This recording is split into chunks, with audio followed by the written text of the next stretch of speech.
आम आदमी पार्टी के राष्ट्रीय संयोजक और दिल्ली के पूर्व मुख्यमंत्री अरविंद केजरीवाल ने एक बार फिर कांग्रेस पार्टी पर तीखा हमला बोला है। अब बुधवार को दिल्ली के कपूरथला हाउस में आयोजित एक कार्यक्रम के दौरान केजरीवाल ने कांग्रेस के शीर्ष नेतृत्व पर सीधे तौर पर भारतीय जनता पार्टी यानी कि बीजेपी से मिली भगत के आरोप लगाए हैं। उन्होंने कहा कि कांग्रेस अब बीजेपी से अलग नहीं रही, बल्कि दोनों एक ही सिस्टम के दो अलग अलग चेहरे बन चुके हैं, सत्ता से पैसा और पैसे से सत्ता।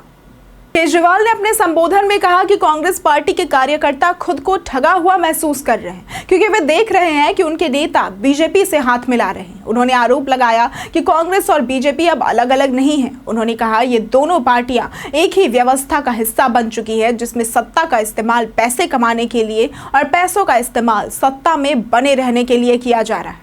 केजरीवाल ने दावा किया कि कांग्रेस का शीर्ष नेतृत्व अब बीजेपी के साथ काम कर रहा है। उनका कहना था, मैं ये बात पूरे जिम्मेदारी से कह रहा हूं कि मेरे पास इसके प्रमाण भी मौजूद हैं। गुजरात उपचुनाव में आप के खिलाफ कांग्रेस के रुख पर केजरीवाल ने बड़ा दावा किया है। उन्होंने कहा कि आप पार्टी ने यानी कि आम आदमी पार्टी ने 5 उपचुनाव में कांग्रेस के खिलाफ कोई उम्मीदवार नहीं उतारा था। इसके बावजूद कांग्रेस ने विश्वासदर सीट पर बीजेपी के इशारे पर आम आदमी पार्टी के खिलाफ प्रत्याशी खड़ा कर दिया। ये दिखाता है कि कांग्रेस अब खुलकर बीजेपी के एजेंडे पर काम कर रही है।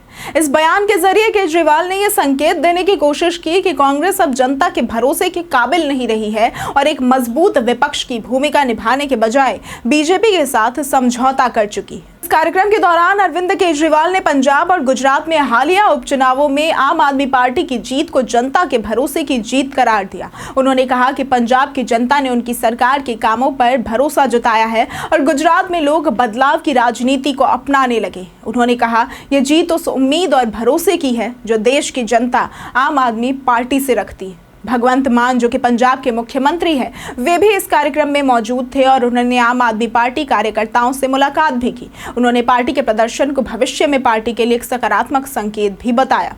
अब केजरीवाल ने पंजाब सरकार द्वारा ड्रग माफिया के खिलाफ चलाए जा रहे अभियान का भी जिक्र किया। उन्होंने कहा कि पूरा देश जानता है कि भारत में नशा बिकता है, लेकिन पंजाब में जो कार्रवाई हो रही है वो पूरे देश में मिसाल बन रही है। उन्होंने बिना किसी नेता का नाम लिए ये भी कहा कि कुछ पूर्व मंत्री ऐसे थे जो अपने सरकारी वाहनों में अंतर्राष्ट्रीय ड्रग डीलरों को घुमाते थे, लेकिन अब वो दिन चले गए। उन्होंने सख्त चेतावनी देते हुए कहा कि ऐसे लोग चाहे कितने भी प्रभावशाली क्यों ना हो, उन्हें अब बख्शा नहीं जाएगा। अब केजरीवाल के इस आक्रामक तेवर को देखते हुए ये कहना गलत नहीं होगा कि वो विपक्ष के भीतर कांग्रेस की भूमिका पर सवाल खड़े कर रहे हैं। इसके साथ ही 2025 और 2029 के बड़े चुनावों के लिए खुद को एक मजबूत विकल्प के तौर पर पेश करने की कोशिश भी कर रहे हैं। इस पूरे घटनाक्रम को देखकर यह साफ है कि आम आदमी पार्टी अब सिर्फ दिल्ली और पंजाब तक सीमित नहीं रहना चाहती, बल्कि राष्ट्रीय स्तर पर बीजेपी और कांग्रेस दोनों के विकल्प के रूप में खुद को स्थापित करने की ओर कदम बढ़ा चुकी है। अगर आपको आज का ये वीडियो पसंद आया हो तो इस वीडियो को लाइक करें, शेयर करें और साथ ही हमारे चैनल को सब्सक्राइब करना ना भूलें। आज के लिए सिर्फ इतना ही। वीडियो में साथ बने रहने के लिए धन्यवाद।